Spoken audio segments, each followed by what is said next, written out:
Existem conflitos que provavelmente em algum momento na história partiram de um aspecto concreto e real, talvez até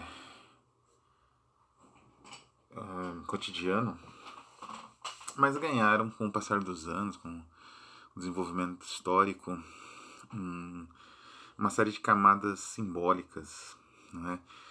E uma projeção em níveis profundos da psique provavelmente diferente, assim, mais intrincados, né? Essas projeções são mais intrincadas.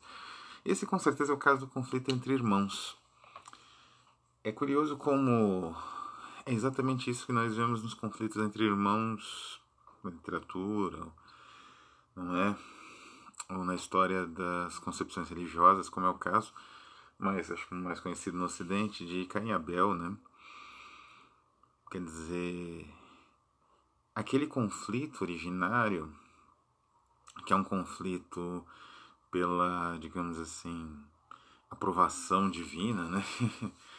Ele se mostra, na verdade, um conflito, e aí acho que está a essência do conflito entre irmãos, um conflito pela recuperação daquele espaço uterino que parece tão distante, né? E que, na verdade, é a única coisa que marca a proximidade dos dois irmãos. Claro, obviamente existe um compartilhamento de elementos genéticos, da carga genética dos dois irmãos, mas isso sempre foi no caso do ser humano o de só menos, né? Nós desenvolvemos aspectos culturais que rapidamente, e isso é muito comum, mesmo no caso de irmãos gêmeos, né? Que costumam ser por uma tradição cultural conhecida no mundo, né? Especialmente no Ocidente, ser tratados como quase iguais, né? Que é algo meio estranho. A formação cultural, as opções, as descobertas levam cada um para um lado. Então, os irmãos, na verdade, o que eles acabam compartilhando, no fim das contas, foi um momento de prazer extremo uterino, né? E o que eles disputam, quando existe alguma disputa, quando não é simplesmente cada irmão vai para o seu lado e desenvolve a sua vida, quando existe uma disputa, a disputa é para a recuperação desse espaço uterino originário, né? Que parece, digamos assim, inacessível, mas que ao mesmo tempo sempre, mas sempre é a recuperação desse espaço uterino parece sempre algo que vai fazer com que se recupere uma unidade perdida, um prazer perdido. E é exatamente isso que trata as duas narrativas que a gente vai ver aqui. Ambas são simétricas, como um objeto colocado entre dois espelhos, né? Esse objeto é essa concepção do conflito entre irmãos, e os dois espelhos dão imagens diferentes, imagens que, é curioso isso, elas se refletem, né? Elas têm elementos às vezes em comum, às vezes bem distantes, as abordagens são bem diferentes, são obras criadas em momentos diferentes, também históricos, antes e depois da pandemia, provavelmente, ou durante a pandemia, um e outro bem antes. E vamos falar um pouco delas aqui, né? A primeira delas é Claro Escuro, de Oscar Nestares, lançado pela editora Draco, parte da coleção Dragão Negro, né? Seria o segundo volume da Dragão Negro. E nós aqui, seguindo nossa proposta, vamos fazer a resenha desse segundo volume. É preciso falar um pouco da edição, da editora, na verdade, do autor. A editora Draco é reconhecidamente uma das grandes editoras independentes do mercado brasileiro, com uma participação expressiva em diversos gêneros diferentes, né, na literatura de gênero, e também uma expressão em quadrinhos, né, tem uma produção expressiva de quadrinhos, e com o Dragão Negro, né, agora tenta desenvolver uma proposta relacionada a novas nuances do terror com autores brasileiros, né, selecionados pela casa. A proposta é brilhante, não podemos nem... a gente já resenhou aqui antes o livro de Paula Feb, né, o primeiro dessa série de livros de terror da Dragão Negro, que é a Carniça. Mas é interessante como a variação de autores leva a novas possibilidades e a recuperação, na verdade, né, como é até compreensível que os editores utilizem essa noção um pouco importada do cinema, de novo terror, para falar dessa série de autores, mas como o Oscar ele é um autor antenado em concepções também, digamos assim, ancestrais de narrativa e também formas de construção do terror do início do século XX. Mas a forma como o Oscar faz essa, digamos assim, essa abordagem é muito própria, é muito pessoal, é única, não é? Então é um autor que tem essa qualidade, digamos assim, né?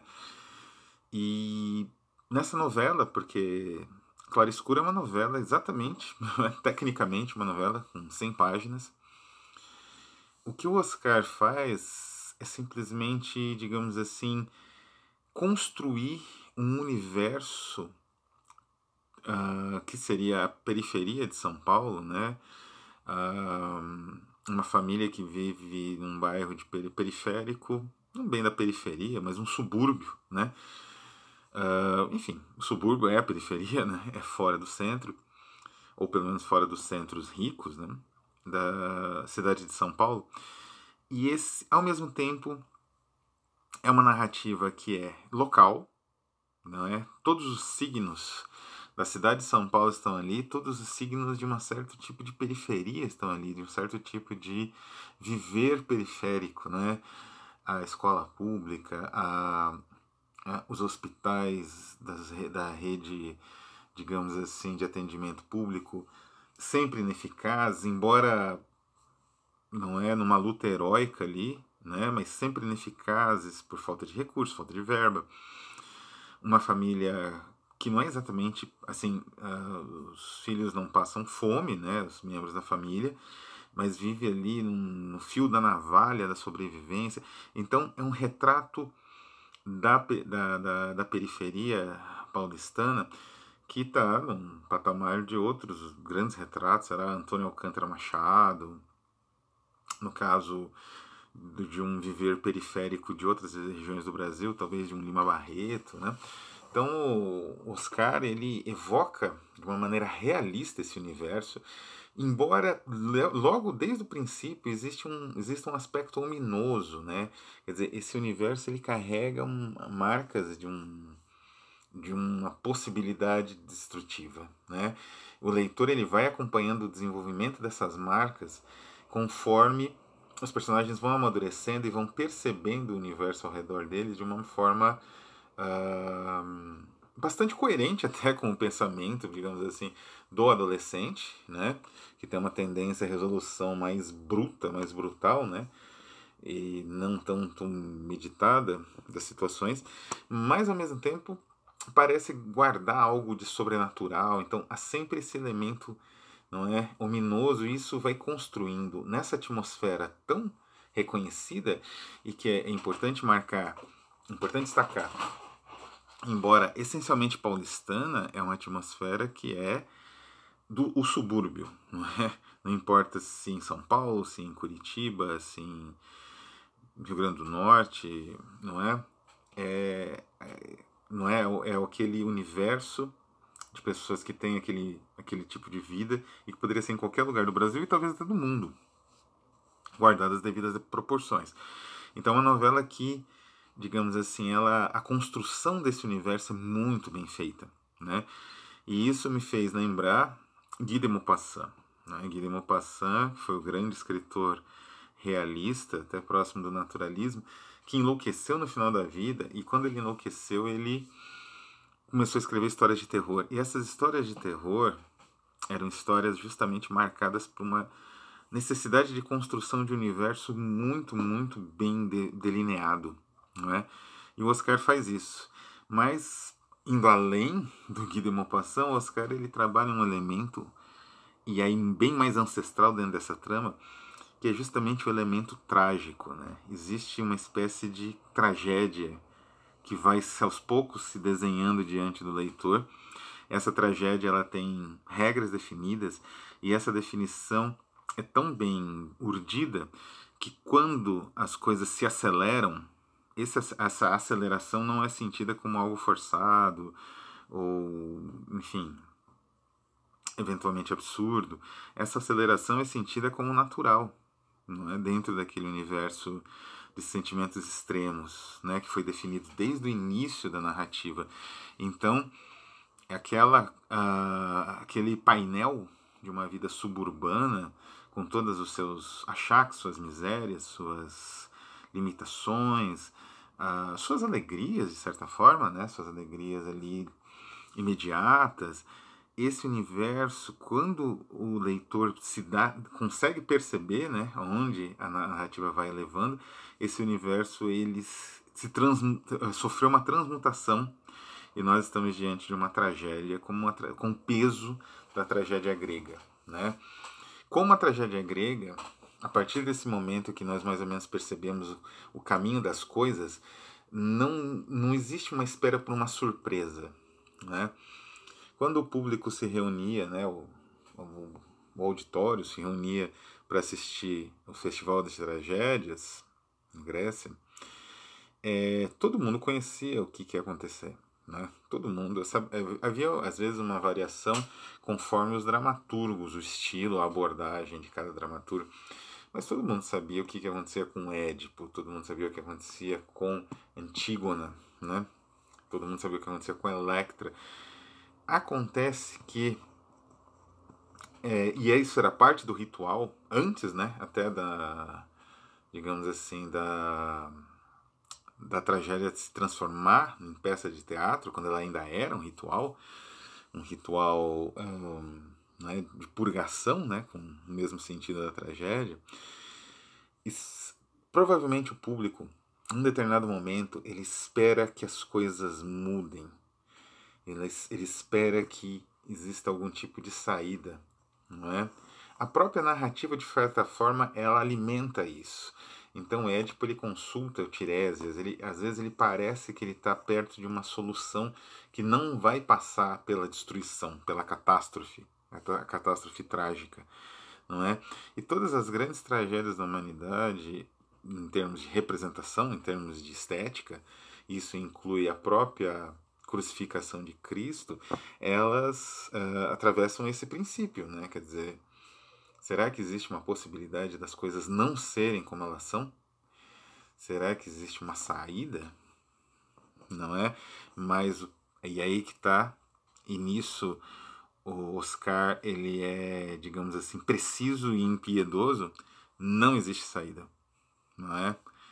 As coisas vão chegar naquele limite, as coisas vão chegar naquele momento catastrófico e nada vai poupar ninguém.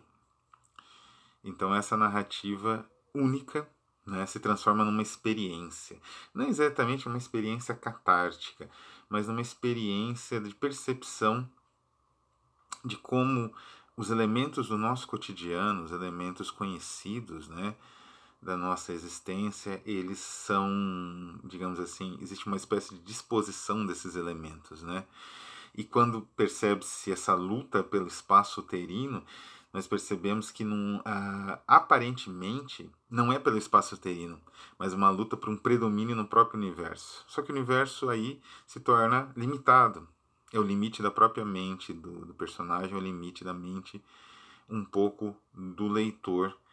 Não é? E esse horror, desse encolhimento do mundo, é o efeito final dessa narrativa extraordinária, dessa experiência única que é Claro e Escuro. O segundo livro de Conflito de Irmãos do episódio de hoje é justamente The New Fate, de Jonathan Wood. E ele é, em tudo, simétrico, né? Como um espelho invertido. Não, o espelho é invertido, mas como um espelho, digamos assim, que oferece uma outra visão do mesmo objeto do livro do Oscar, né? Jonathan Wood também é necessário falar um pouco do autor, da editor e da editora e da edição original. Jonathan, antes de mais nada, pode parecer um pouco roubo, né? Afinal, eu recém traduzi esse conto, na verdade é uma noveleta, né? É um conto um pouco mais longo, de 40 páginas mais ou menos, né? Mas vale a pena falar mesmo, eu tendo traduzido e a minha editora tendo lançado essa narrativa não faz muito tempo, no Almanac Narrativas Angustiantes 1, Destino, né? Aliás, essa narrativa batiza, né, o Almanac, mas é preciso falar um pouco por conta da qualidade do autor da obra e da obra original. O autor Jonathan Wood é um sujeito, um autor muito interessante. Ele tem uma atividade bastante frenética no mundo editorial independente inglês, inclusive no mundo dos antiquários, das avaliações de obras raras, né, dos boletins e, enfim, catálogos, né, desse tipo de material. Ele tem bastante produção nesse ramo editorial. Ele também montou, impulsionado, né, ele é de uma geração assim, que teve um grande impulso pelo punk rock e pelo pós-punk e pela noção de do it yourself, né? Se fulano pode fazer, eu posso fazer também, né? Então ele tem fanzines, aliás um fanzine excelente, ele me mandou alguns números, né? E ele publica por editoras independentes e menores na Europa já faz algum tempo, né? Incluindo a Montabraxas, a Zagava, a Rafus Press, né? Conosco já publicou bastante coisa. E vai publicar mais ainda algumas traduções. Agora vamos estar começando a trabalhar as traduções desse material dele incrível para o português. A edição original era parte também de uma série, como o Claro Escuro, de Oscar.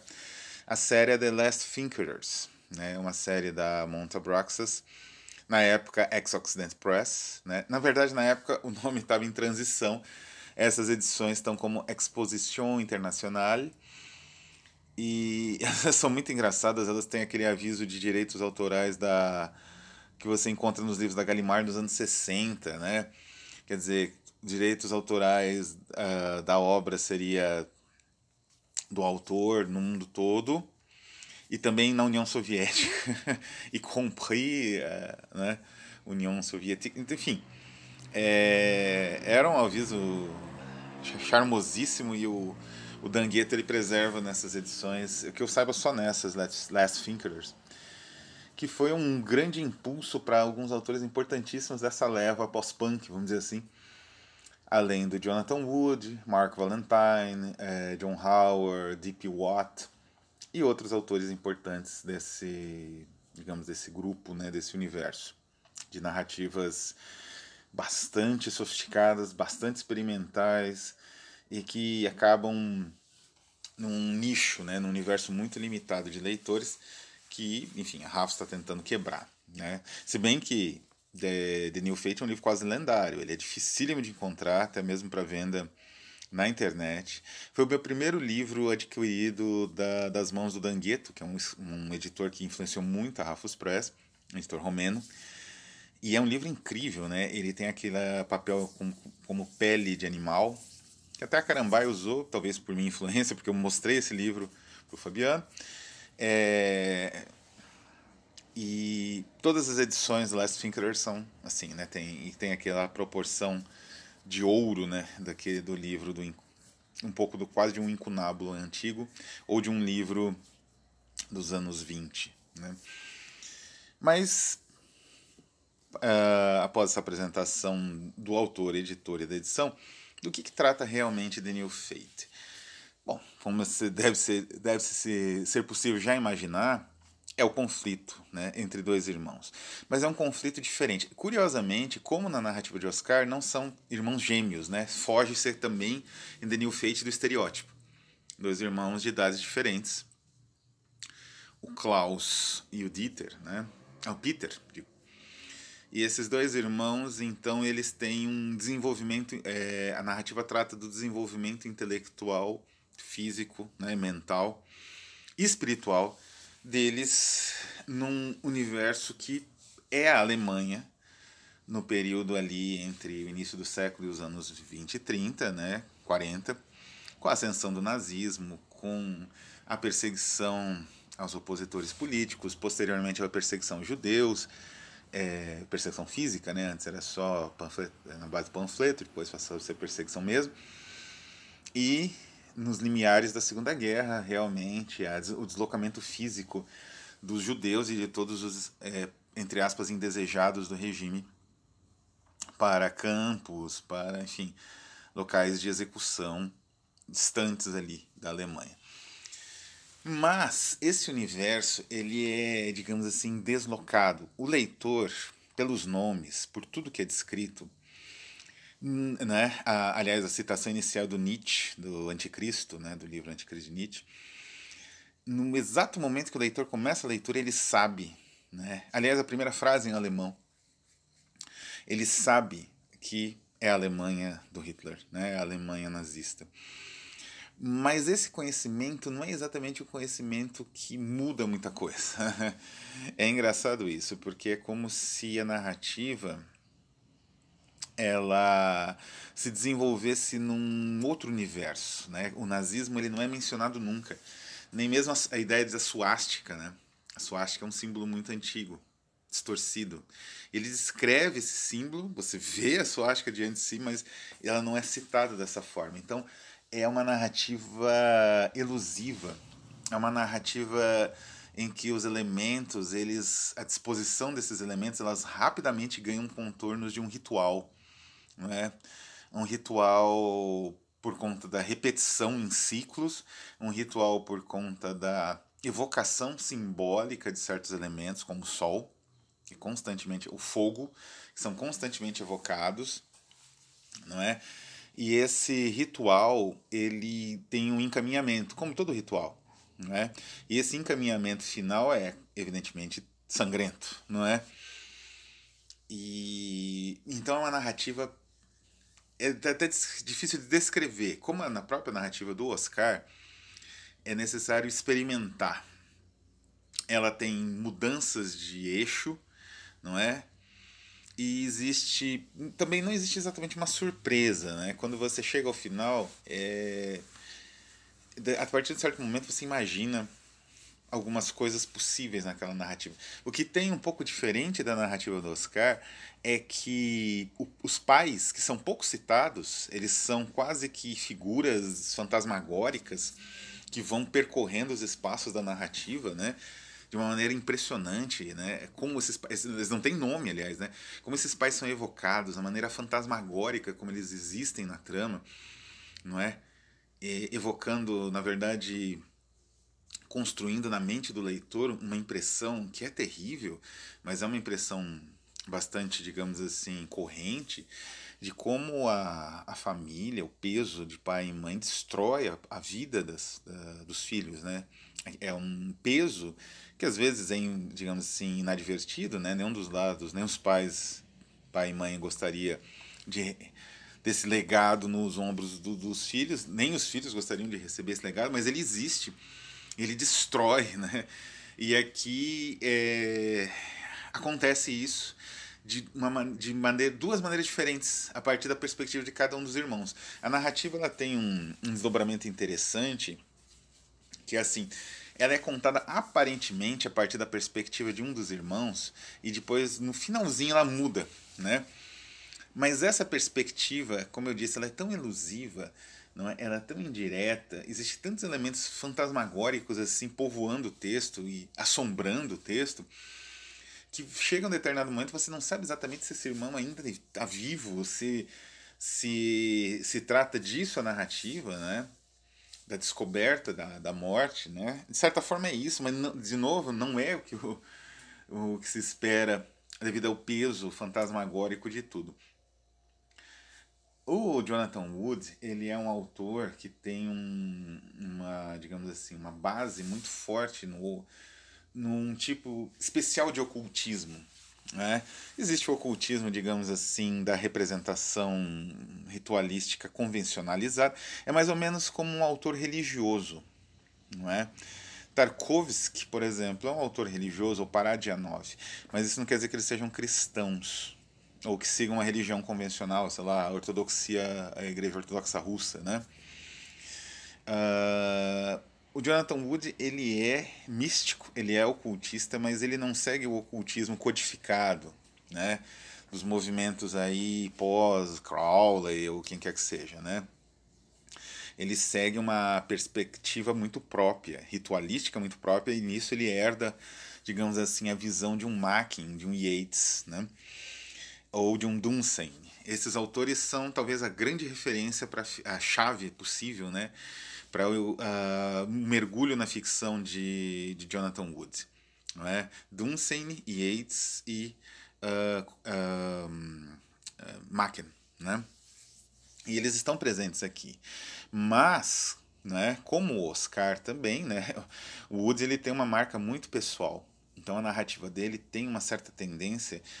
O leitor ele precisa reler muitas vezes e tal, porque é necessário, não pela complexidade da linguagem em si, embora ela tenha armadilhas muito peculiares, como eu disse, essa maneira de construir um retrato da sociedade durante o nazismo, né?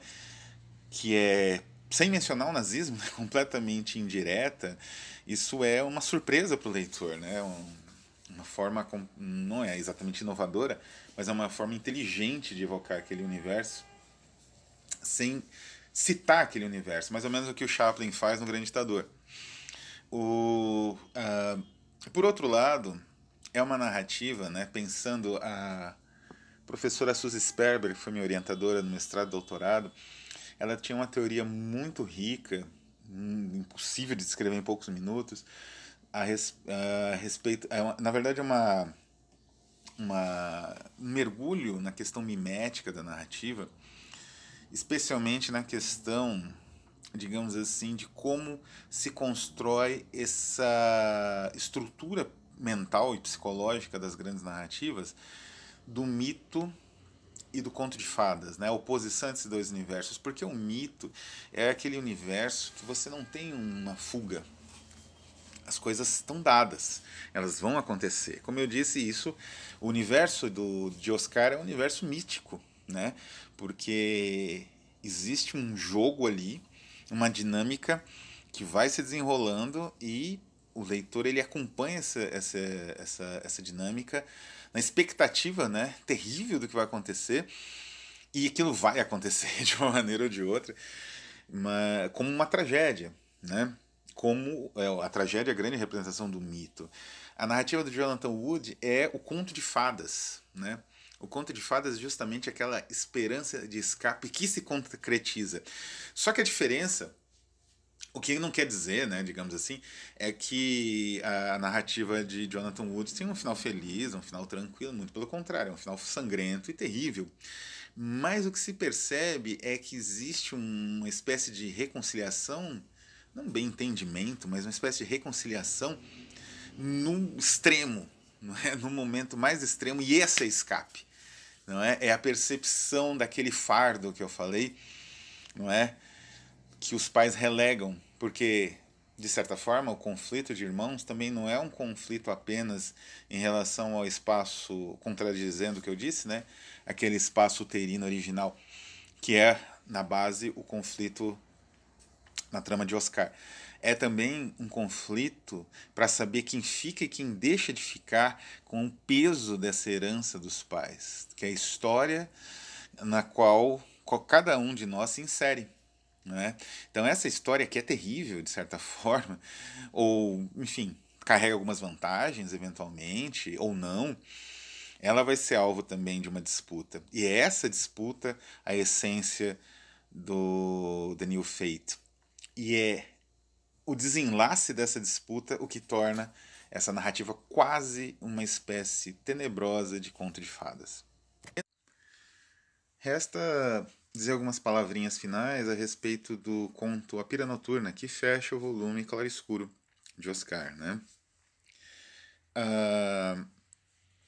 A Pira Noturna é um conto muito bem urdido, com um forte elemento catártico. É interessante porque Claro Escuro, embora tenha, como eu disse, um peso muito forte do mito, não é uma tragédia. ou pelo menos uma tragédia no sentido grego, né? Ela não tem, ou não tenta esse tipo de resgate, né? Não existe um elemento catártico. Nesse ponto, a narrativa ela opta realmente pela, digamos assim, por deixar o leitor a visão atroz, né, das consequências dos atos dos personagens, a ubris dos personagens, sem que isso tenha, digamos assim, um valor terapêutico, por assim dizer, pelo menos não superficialmente, ou enfim. Mas a Pira Noturna possui um curioso valor terapêutico, sim.